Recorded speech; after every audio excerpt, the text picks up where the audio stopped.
We all know that innovation, which is what we're talking about today, is the lifeblood of any successful economy.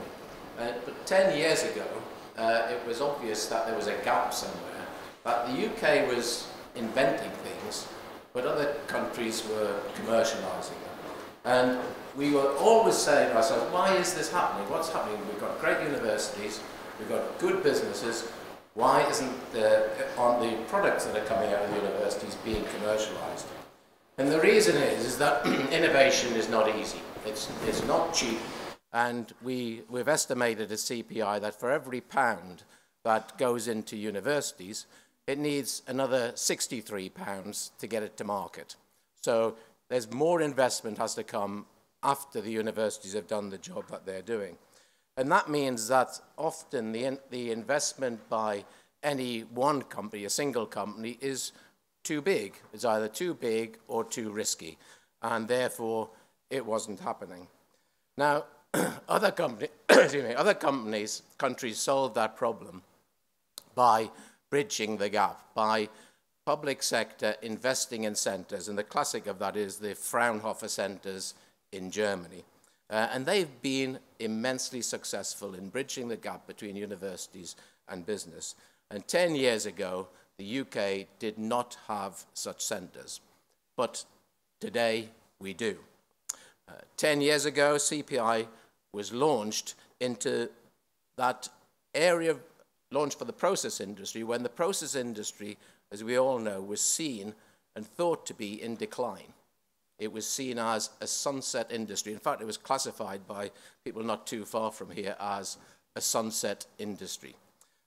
And we all believed at that time that innovation was essential to get the process industry up and running into a future that was going to be better than what it had at that time. So we said we need to be able to, for the process industry, bridge the gap. And that was where the idea of CPI was formed.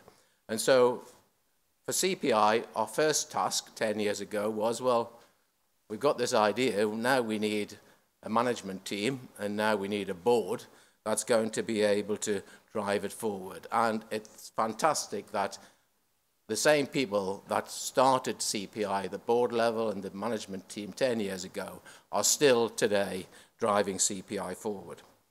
So what did we have to do at that time? Well, all very well having an idea, but we needed money.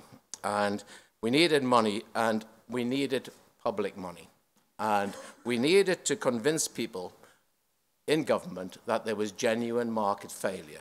That's the only way that you can justify putting public money into a venture such as CPI. And it was needed, not because it was going to become a publicly funded entity forever, but it needed that public money to kickstart that bridging of the innovation gap. And it's a great example of where government support can have a catalytic effect on something that the country itself wants to do. And if you've got innovation targeted at UK wealth creation, then it requires investment and support from government. And when we started CPI, we had in mind the Fraunhofer model. And the Fraunhofer model is, from a funding point of view, 1/3 public money, 1/3 projects, and 1/3 private money. So it's a collaboration between public and private. And that was the start, and I've got to say that over the years we've successfully made that case continually to government, from the current government and from previous governments, to say that that is the model that we want to be able to work to bridge the generation gap. And we've had strong backing, and I have to say, from all parties, from both the majority parties who are with us here today. But just as important as that is the buy-in from business. And I've got to tell you that business has really backed CPI. And in the short space of time, we've already achieved the model the financial model that we said we were trying to reach.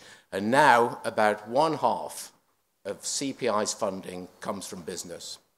Still needs the public money because that's the model, but 1/2 now comes from business.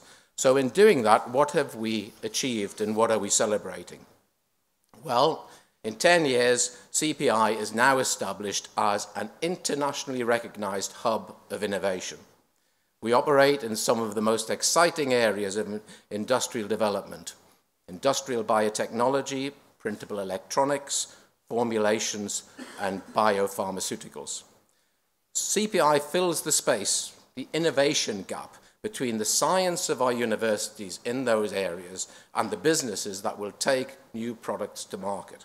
And we're focused on the process industry, which, as we know, is a vital part of the UK economy. You think plastics, pharmaceuticals, food, chemicals, packaging, electronics, they're all industries that rely on process manufacturing.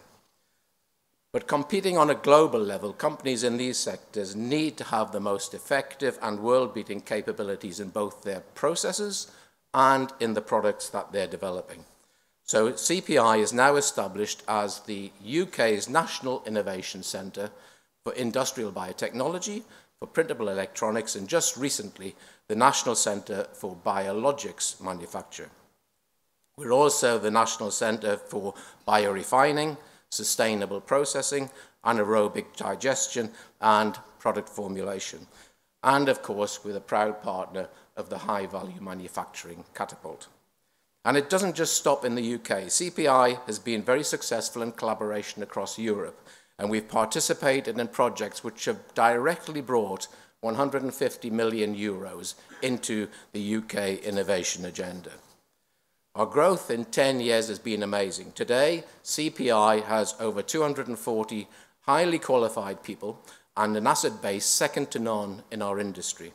With government and industry support, we've invested over £90 million in equipment which is now available on an open access basis for businesses to develop exciting new innovations. To date, over 2,000 companies have worked with CPI, and I'm proud to say that over 60% of these have been SMEs. From our expertise, we have created spin-out companies too, some of which have the potential to become world beaters. And CPI, through our team of industrial and technical experts, provides thought leadership. So we're not just doing the let's develop products and processes for today, let's bring forward some concepts for the future. And one fantastic example you'll see today is the concept of the windowless aircraft, combining the skills of the aerospace industry with the new technologies of the printable electronics.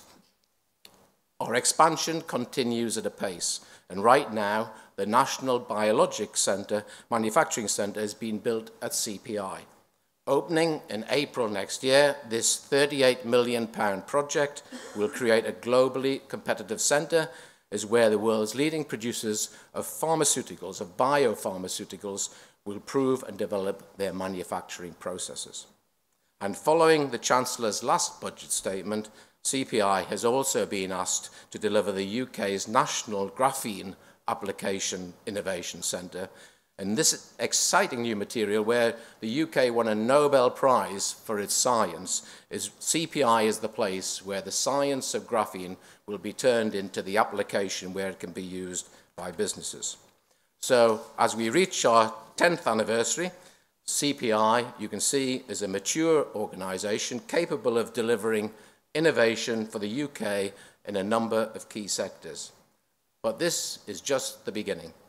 The opportunity is enormous, and during today you're going to hear more about the potential for innovation and about some of the great success stories we've delivered so far. Today, finally, I thank everyone who has helped CPI on its 10-year journey. You too can be proud of CPI's success, but you should also share our excitement and going forward about what we can achieve. Thank you very much, and back to Steph.